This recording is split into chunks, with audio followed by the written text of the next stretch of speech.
Sigamos. Un paciente febril es diagnosticado de malaria por Plasmodium malariae, con gota gruesa positivo. Evoluciona tórpidamente con trastorno del sensorio. Miren, vuelvo a decirles. Un paciente con fiebre, le dicen, tú tienes malaria por Plasmodium malariae. En la gota gruesa ha salido Plasmodium malariae. ¿Ya? Pero evoluciona tórpidamente, no debería ser así si es que es malariae. Con trastorno del sensorio a pesar del tratamiento correcto. Dice, probablemente se trate de la especie. ¿Qué especie se comporta así? Imita al malariae y se comporta como falciparum e incluso te puede matar. Justamente la quinta especie, ¿no es cierto? Este es Plasmodium naulesi, eso hace el Plasmodium naulesi. ¿Ya? De esa forma se comporta. ¿Ya? De esa forma. Aquí están las especies de quienes transmiten la malaria. Ya son estas y muchas otras más especies de mosquitos. Todos son mosquitos anófeles. ¿Ya? Para la mayoría, ya incluido quien habla, seguramente no encuentro muchas diferencias. Pero los entomólogos encuentran 50.000 diferencias en cada especie. ¿Ya? Entonces, eso es importante. Al menos el nombre tienen que acordarse. Este señor que está acá, Anopheles pseudopuntipennis, así como dice, es el que transmite la malaria vivax en el Perú. ¿Ya? En el Perú. Malaria vivax, ¿quién lo transmite? Anopheles pseudopuntipennis. Si se quedan como mosquito Anopheles, bueno, también está bien. Pero si se les ocurre preguntar por la especie, sería importante que se acuerden que es el Anopheles pseudopuntipennis, el que transmite, ¿ya? El que predilectamente transmite. Y la otra especie importante, que es el Plasmodium falciparum, ya lo transmite el mosquito Anopheles darlingi, ¿ya? Entonces hay que acordarse de esos dos nombrecitos, el darlingi para falciparum y el pseudopuntipennis para vivax. ¿Dónde está? Aquí está. Este es el darlingi. Muy bien. Hay otros anófeles que son transmisores eventuales, ya, y que generalmente no transmiten en realidad.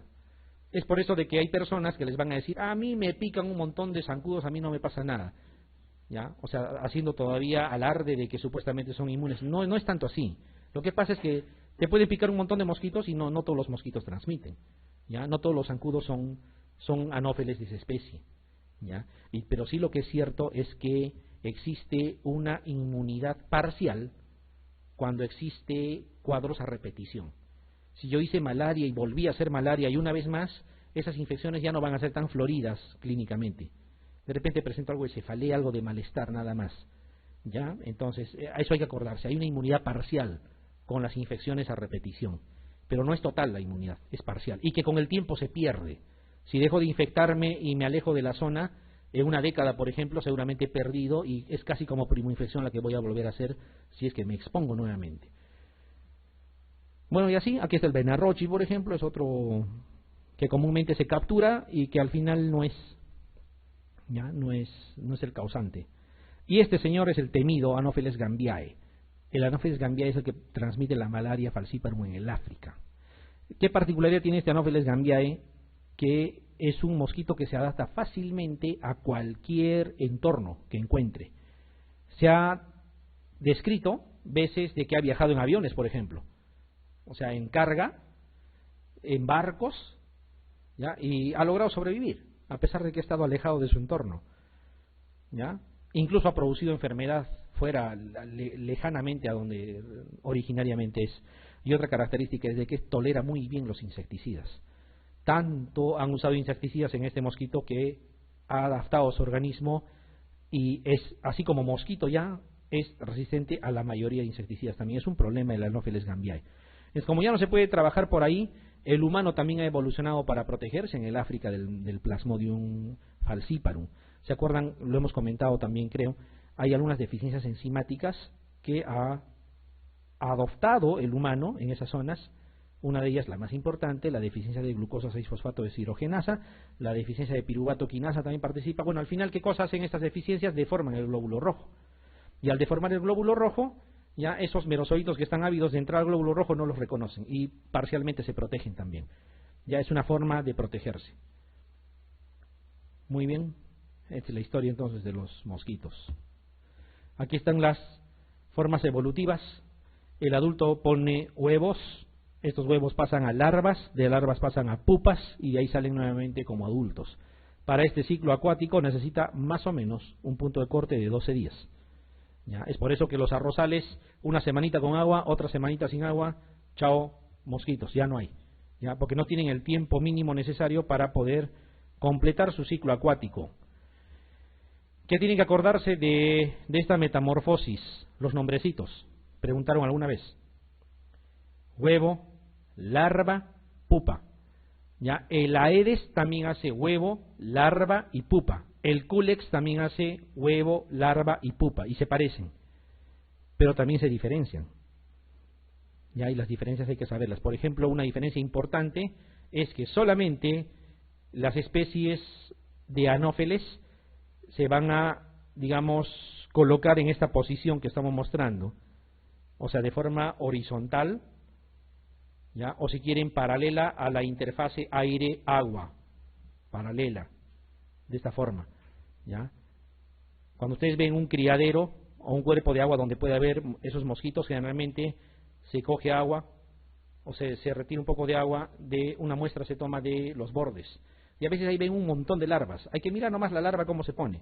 Si encuentran larvas horizontales, eso es larvas de anófeles. ¿Y por qué sirve vigilar? Ya lo harán en la parte epidemiológica. Lo que sucede es que, bueno, antes no le daban importancia, ¿no? Y el último examen les preguntaron sobre el IPA, el índice parasitario anual de la malaria. Cuidado que les pregunten sobre el TIA, la tasa de incidencia acumulada, ¿ya? O del IPHN, el índice picadura hombre-noche. O sea, eso lo tendrán que ver ahora sí bien en la parte de epidemiología. Pero les voy adelantando. Una de las formas es vigilar los criaderos, ¿ya? ¿Y cuáles son los criaderos? La gente tiene piscigranjas, pues, por ejemplo. No le vas a decir, ¿sabes qué? Elimina tu piscigranja. No lo van a hacer. Entonces, tú tienes que vigilar que no se positivice. Porque si tú vigilas y encuentras que se ha positivizado ese criadero, o sea, encontrando larvas de esas características, te estás adelantando 3, 4 semanas a la presencia de vectores. Puedes actuar anticipándote, ¿ya? Entonces, una de las formas que se tiene que hacer es vigilar. En cambio, el Aedes no se posa de esta forma, ¿ya? El Aedes se para de forma perpendicular o a veces angular, pero nunca en forma horizontal. Entonces esa es una forma de diferenciar, porque si van a ver la forma de la pupa se parece, la forma de los huevos se parece, entonces es mucho más complicado, ¿ya? Es mucho más complicado. Ahí está lo que les comentaba, ¿ya? Fundamentalmente es esto, la disposición. En el caso de anófeles, la larva se pone o se coloca de esta forma, ¿ya? O sea, de forma horizontal. Fíjense, en el caso de la Aedes y el Culex, siempre es con tendencia a ser perpendicular o en forma angular. Porque miren, ¿qué diferencia le encuentran entre las pupas? Es complicado, ¿no? Tendríamos que ser entomólogos. Lo mismo en la posición y en el tamaño de las antenas de los mosquitos. O sea, eso no es para nosotros. Ya, acá sí, esto sí tenemos que recordar, sí o sí. A ver, la principal especie de vector transmisor de la fiebre terciana maligna en el Perú, ¿cuál es? Primero identifiquen cuál es terciana maligna. Primero, cuartana había una sola, que era malariae, ¿no? La única, la cuartana. Todas las demás son tercianas. Benigna era vivax y maligna era falciparum. Les está preguntando quién transmite falciparum en el Perú. ¿Cuál de los anófeles? ¿Cuál es? Darlingi, ¿todos? Porque Pseudopuntipennis es de vivax, ¿no? Habíamos dicho esos dos nombres, acuérdense. No dirán Gambiae, ¿no? Gambiae es en el África. ¿Ya? Y estos dos, el Albimanus y el Benarrochi, son transmisores eventuales. Darlingi es la respuesta, ¿ya? Darlingi es el anófeles o la especie de mosquito que transmite. Miren, cuando hablamos de malaria falciparum hay la posibilidad de que sea malaria severa, ¿ya? Y malaria severa significa que sea una malaria potencialmente letal, que pueda matar, ¿ya? Y para eso, al final, se traducen dos cosas, ¿no? Y lo más temido es esto que está acá, malaria cerebral, ¿ya? Malaria cerebral. Y aquí está lo que les habíamos dicho, miren, citoadherencia. ¿Qué cosa era la citoadherencia? Fenómeno de adherencia, fenómeno de secuestro. Eran que los hematíes parasitados se adosen al endotelio. Que hay toda una cascada ahí fisiopatológica con componentes inflamatorios, perfecto. Pero lo fundamental es que se adosen al endotelio. Por eso se llama fenómeno de secuestro. ¿Ya? Entonces, ¿qué es lo que va a suceder cuando esto sucede? Hay una obstrucción, obviamente, a nivel de los vasos más pequeños, por eso dice obstrucción microvascular, Y eso, la lógica me dice, va a producir hipoperfusión. La hipoperfusión te lleva a acidosis metabólica, ¿no es cierto? La misma anemia, que es parte del cuadro clínico, te va a llevar a acidosis metabólica, ¿ya? Y esa microobstrucción a nivel de la vasculatura pequeña, si es a nivel de tejido cerebral, te va a producir obviamente malaria cerebral. Si esto se produce a nivel de los vasos que están en el riñón, te va a producir insuficiencia renal, ¿ya? Y así más o menos va la cosa. Cuando la anemia es grave, obviamente puede haber signos de dificultad respiratoria también. ¿Qué es lo peor? Cuando ya la cosa está establecida, al final, la malaria también actúa como una enfermedad inmunosupresora, ¿ya? Como una enfermedad inmunosupresora. Incluso en este tipo de zonas, cada vez el VIH, como es más común en la mayoría de zonas, en este tipo de lugares, cuando coexiste VIH con paludismo, es más, de repente la persona tenía VIH y ni sabía, y estaba bien, estaba en su estadio clínico todavía asintomático, hace malaria, y esa malaria lo inmunosuprime, y recién ahí debuta como VIH también, ¿ya? O sea, hace un cuadro clínico de malaria grave, asociado a candidiasis oral, esofágica, a veces incluso infecciones oportunistas, ¿ya? O sea, hay que tener en cuenta eso. Y puede haber infección bacteriana también, o sea, no se debe llegar a la severidad. Para eso hay que acordarse de algunos signos característicos de la malaria grave. Por ejemplo, en malaria cerebral, que es lo que más tememos, suficiente con esto, disminución del nivel de conciencia. Si les hablan de disminución del nivel de conciencia, eso debe de ser falciparum, ¿ya? Debe de ser falciparum. Si habla de convulsiones, pues ya la cosa es mucho más clara, ¿no? O sea, un cuadro clínico descriptivo que asemeje al cuadro clínico de una meningitis, eso es malaria cerebral, más o menos así. Depresión del sensorio, Glasgow deprimido, ¿no? Dificultad respiratoria, lo mismo, no debería haber.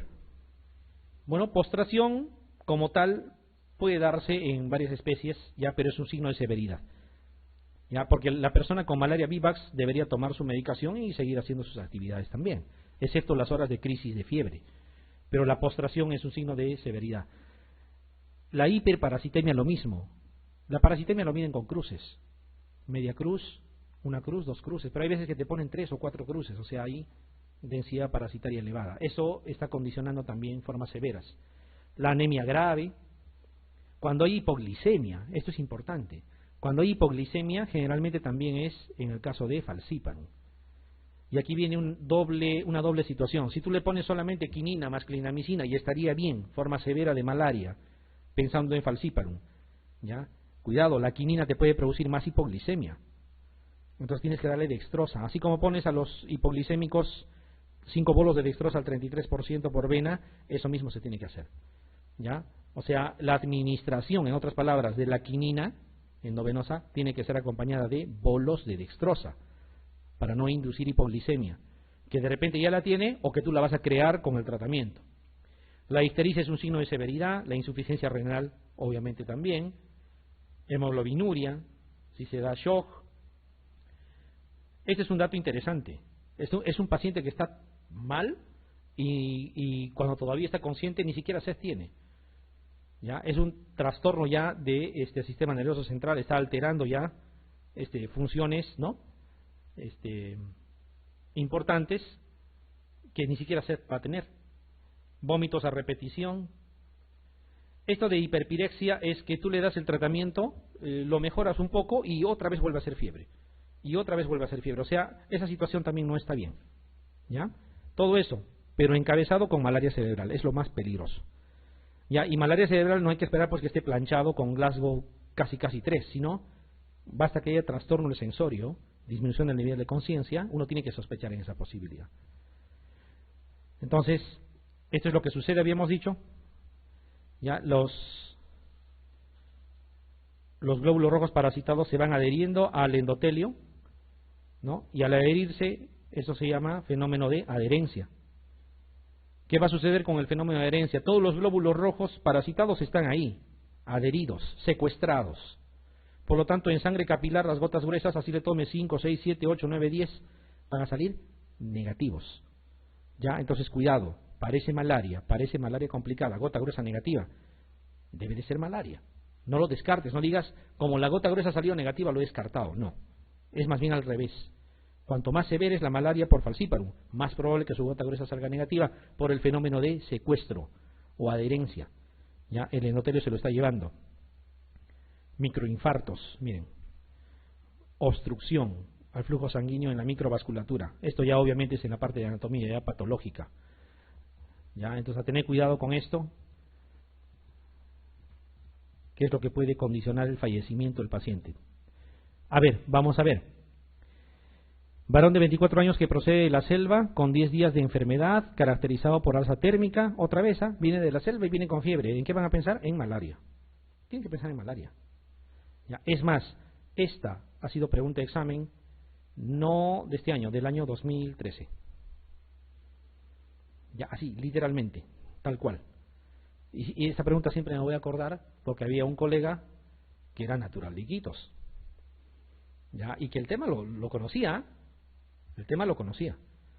Y se ha equivocado. Siempre me voy a acordar. Casi no entra. Felizmente entró. ¿Ya? Pero se ha equivocado. Siempre me voy a acordar. Porque tuve la suerte de encontrarme con él a la salida. Y lo primerito que me muestra es todavía esa pregunta. Mira lo que ha venido, me dice. Y veo pues que está marcado de la manera que no debía ser. Ya se había equivocado. Entonces, por mucho que uno conoce el tema, siempre con cuidado. Vamos a ver, con cuidado. Vamos a analizarlo. Varón de 24 años. Que procede de la selva, con 10 días de enfermedad caracterizado por alza térmica. 2 días de fiebre, dice, y escalofríos. Hasta aquí yo puedo ir analizando. Viene de la selva y tiene fiebre y escalofríos. Eso tiene que ser malaria. ¿Ya? Hasta que no me diga lo contrario de la pregunta. Hay cefalea. Hipersomnia. ¿Qué les parece esa palabrita? ¿No hay trastorno del sensorio ahí? ¿O el nivel de conciencia está normal? Tiene tendencia al sueño. De repente hasta hipoglicemia está haciendo.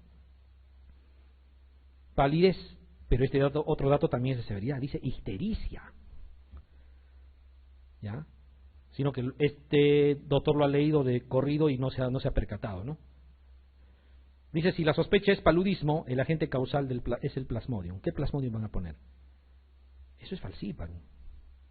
¿Ya? Es falciparum. ¿Por qué? Ictericia, hipersomnia.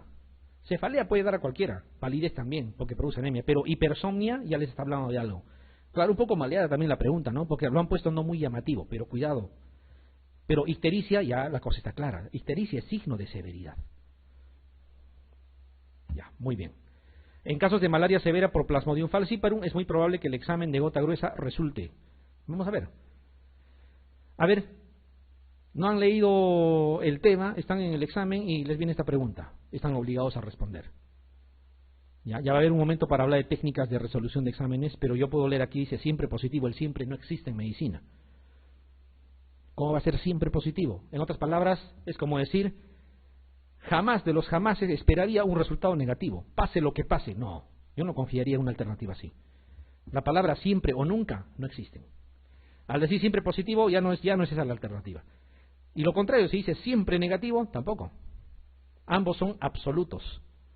Descartados, ¿ah? Acá dice positiva, vamos a ver. Positiva con densidad parasitaria moderada. Positiva con densidad parasitaria elevada. ¿Ya? ¿Qué significa densidad parasitaria? O sea, en la primera te dice positiva, pero con unos cuantos nada más. Y en el otro te dice positiva con muchos, o con varias cruces si quieren, en la gota gruesa. Y este otro es el que se excluye, porque miren, se parecen, estos hablan de lo mismo, de forma contradictoria, y este es el único que no tiene nada que ver con los otros cuatro, dice en ocasiones negativa. ¿Ya? Cuando uno quiere descartar una pregunta, generalmente hacemos eso, ¿no? La alternativa B dice una cosa, la D dice algo parecido a la B. Están a favor de lo mismo, los descarto. La C dice un enunciado y la E como que le apoya. Van hacia lo mismo, lo descarto. En cambio, esta alternativa queda sola. Ya por descarte yo marcaría la A y es verdad. Miren, analicen lo que dice. En casos de malaria severa por Plasmodium falciparum. ¿Qué pasaba en los casos de malaria severa por falciparum? ¿Qué fenómeno había? ¿De adherencia o de secuestro? ¿Dónde estaban los glóbulos rojos parasitados? Estaban adosados al endotelio. Por lo tanto, ¿cómo iba a ser la gota gruesa? ¿Cómo iba a resultar la gota gruesa? Negativo. ¿Ya? Pero no es que también va a ser negativo siempre. Por eso dice en ocasiones negativo. O sea, es más o menos prudente en decirlo. No es que necesariamente va a tener que ser negativo. ¿Ya? Incluso les dije, cuanto más severo sea la malaria por falciparum, más probable que salga negativo. y no es motivo para descartar. Ya dice, en casos de malaria severa por Plasmodium falciparum, es muy probable que el examen de gota gruesa resulte en ocasiones negativo. ¿Ya? Significa que también va a haber casos positivos, obvio. ¿Ya? La alternativa es la A. ¿Ya? La alternativa es la A. Ya saben, los siempre, los nunca o sus equivalentes. Por ejemplo, si les dice clarito, el 100% de los casos se ha visto, eso no es valedero. Un equivalente sería el 98% de las veces, también es parecido al 100%. ¿Ya? Entonces, el 0%, el 100%, el siempre, el jamás, el nunca, no lo consideren como posibilidades. Nunca.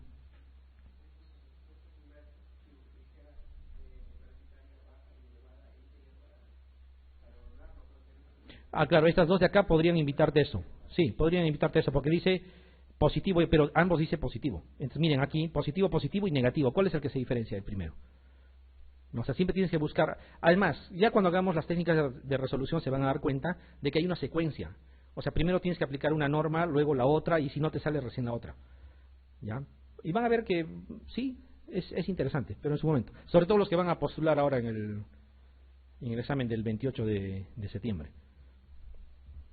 A ver esto, el tratamiento antimalárico en una gestante con malaria falciparum. ¿Qué opinan? No les dice que esté muriéndose la gestante, simplemente dice en una gestante. De repente está bien, tengo que asumir eso. No dice con trastorno del sensorio, no dice nada de eso. Dice malaria falciparum nada más. Varias posibilidades para analizar. Uno podría pensar, no me dice de dónde viene. Si fuera de la cuenca amazónica, le doy mefloquina más artesunato. Si fuera de la costa norte, le daría sulfadoxina pirimetamina más artesunato. Pero no me dice de dónde es. Ya, pero aquí nace un concepto. Ya, en malaria falciparum, una gestante, ya, por definición, es malaria severa. Así esté caminando, esté conversando, venga con incluso asintomática y solo tenga gota gruesa positiva. ¿Ya? Y lo debes tratar como malaria severa, como si fuera una malaria cerebral, como si fuera una malaria con falla renal, con ictericia, qué sé yo. ¿Ya? Entonces, ¿cuál es el tratamiento de la malaria de ese tipo? ¿Qué le dábamos? Mefloquina artesunato no es cierto? Porque eso es para los casos que están estables. Cloroquina más primaquina es para Vivax, no es para falciparum. Sulfadoxina pirimetamina más artesunato también es para falciparum, pero es para la costa norte. Esto es para la cuenca amazónica. En ambos casos es pacientes estables. ¿Qué era cuando teníamos malaria cerebral o malaria grave o todo lo que quieran? Era quinina más clindamicina por vena. Y todavía les dije, póngale dextrosa también, en bolos, porque la quinina le va a producir hipoglicemia. La respuesta es quinina más clindamicina. Hay que tratarlo como malaria severa. ¿Ya? Suficiente con que sea gestante. ¿Qué cosa es atobacona más proguanil? Es el esquema más utilizado en el África. ¿Ya? En el África, atobacona más proguanil se usa tanto en el tratamiento como en el caso de profilaxis. Se toma una tableta por semana. Atobacona más proguanil. Viene con el nombre de malarone. ¿Ya? Malarone. Las pocas veces que he visto ha sido cuando he visto turistas que han traído su terapia. Acá no lo venden. No lo tenemos en nuestro medio. Bueno, la respuesta entonces es quinina más clindamicina. Ya, y justamente cuando hablan de quinina más clindamicina, miren, para niños menores de 6 meses y gestantes, no dice que sea con signos de alarma, nada. Dice, basta que sea gestante, o sea, niño menor de 6 meses. Quinina más clindamicina. ¿Ya? ¿Cómo lo van a dar? ¿Cuántos miligramos por kilo de peso, etcétera? Es una situación complementaria, les digo. Solamente he cortado ahí el esquema de tratamiento para mostrarles. ¿Ya? Que así está estipulado. Gestantes y niños menores es quinina más clindamicina, como si fuera malaria severa. ¿Ya? Como si fuera malaria severa. ¿Qué tiene que acordarse más bien de esto? Es que puede producir hipoglicemia y hay que darlo con dextrosa, con bolos de dextrosa. Incluso está pasando el preparado por un frasco y hay que dejar su dextrosa al 100%, dextrosa al 10% en otro frasco, como si estarías recuperándolo de una hipoglicemia, con la idea de que no produzca iatrogenia. Y quinina también hay por vía oral, por si acaso, ¿ah? ¿Ya? También hay por vía oral. Es por eso que los 2 o 3 primeros días puedes dar por vena y luego pasas a vía oral, completando 7.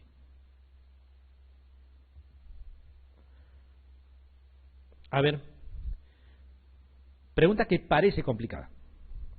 Digo parece nomás. Vamos a ver, dice, ¿cuál es el esquema de tratamiento de malaria por Plasmodium vivax en gestantes? Primero quería que el concepto lo tengan, por eso no les he mostrado todo el esquema. Vivax, ¿con qué se trata? Cloroquina más primaquina, ¿sí? ¿Estamos de acuerdo? Vivax se trata con cloroquina más primaquina. Lo que resulta que primaquina no se da en gestantes, ni en niños menores de 6 meses. ¿Ya? Durante la gestación no puedes usar primaquina. ¿Ya? Suficiente con ese concepto. ¿Y en qué momento le dabas la primaquina? Lo habíamos comentado, cuando ya es puérpera, ¿no? Esperas que termine el embarazo y le das la primaquina. Aún no sé cómo sea el esquema, pero con ese concepto quizá pueda responder. Vamos a ver. Dice mefloquina. ¿Mefloquina se usa para Vivax? No, es para falciparum, ¿sí? Descartada la alternativa A. B, dice cloroquina. Ajá, eso sí. Pero después le agrega primaquina. Y primaquina yo sé que no se da en gestantes. Descarto la alternativa B. ¿Estamos de acuerdo? Vamos a la alternativa C. Dice cloroquina. Perfecto. Le han dado por 2 días cloroquina. Luego dice más cloroquina. Todavía el tercer día. Luego de ello cloroquina cada semana. Posparto se administra primaquina. Eso sí tiene más o menos lógica, aun cuando no sé los miligramos por kilo. Y la otra dice cloroquina y nada más, y ahí lo deja. Y ustedes saben que el Vivax hay que matar también a los sinusoides, hay que usar primaquina en algún momento. La D no puede ser, hasta ahorita es la C. Y la otra dice sulfadoxina piremetamina, que es de falciparum. ¿Cuál marcarían? ¿Estamos de acuerdo? ¿Sí? ¿Estamos de acuerdo? ¿Por qué? Porque habla solo de cloroquina, no usar primaquina y primaquina ya en el posparto. Y fíjense, esto me demuestra una cosa que les acabo de decir hace un rato.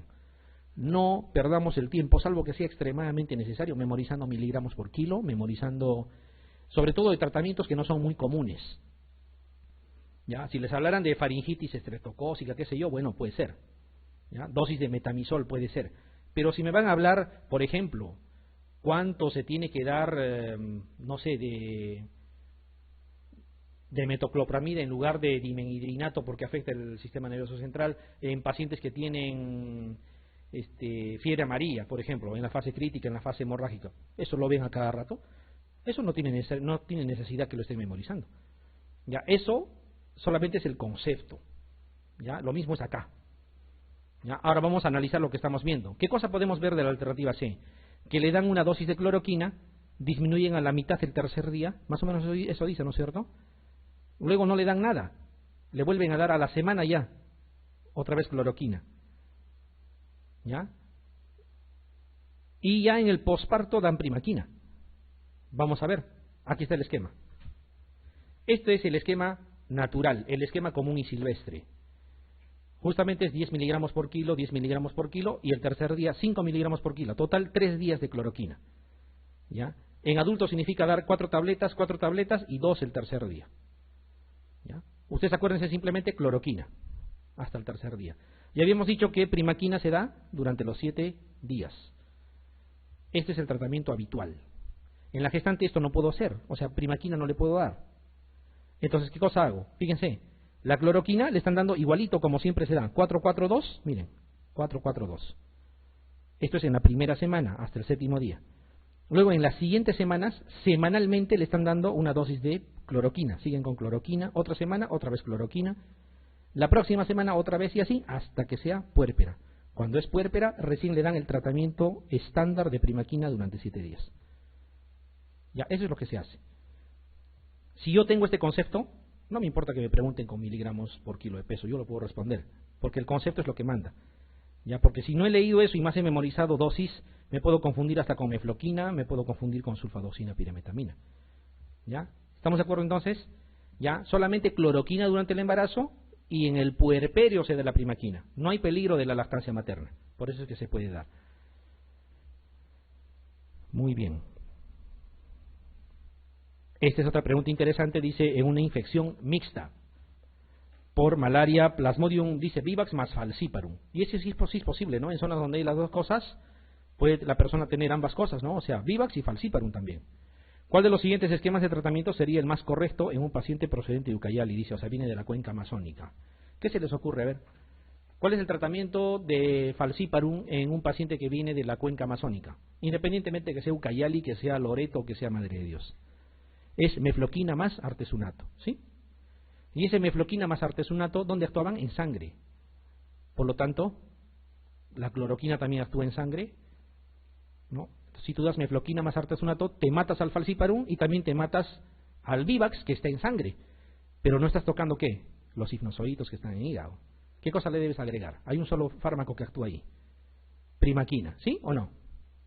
Con ese concepto, ¿qué marcarían? Acá dice cloroquina más primaquina. Con eso matarían solamente vivax y no harían nada al falciparum. Mefloquina más artesunato, esto sí serviría. Matan al falciparum y matan al vivax que esté en sangre, pero se olvidaron del vivax que se quede en el hígado. Pero si esa mefloquina más artesunato le agregan primaquina, obviamente se están llevando todo. Porque después dice quinina más clindamicina. ¿Qué haría la quinina más clindamicina? ¿Mataría o no mataría al parásito? Sí, pero no a los que están en hígado. Igualito nos quedaríamos cortos en ese sentido. Y el otro dice cloroquina más primaquina, o sea, solo vivax más artesunato. ¿No? Tampoco serviría porque matarías gametocitos y el falciparum que esté en sangre no le harías nada. La respuesta es mefloquina más artesunato porque viene de la zona de la cuenca amazónica. Con eso matas al falciparum y también al vivax que está en sangre, pero falta el que está en hígado, le das primaquina más. La alternativa es la C. ¿Ya? La alternativa es la C. Fíjense primero que quería que lo miren así, de forma razonada, con lo que hemos hablado del ciclo, ¿ya? Y luego lo miran así.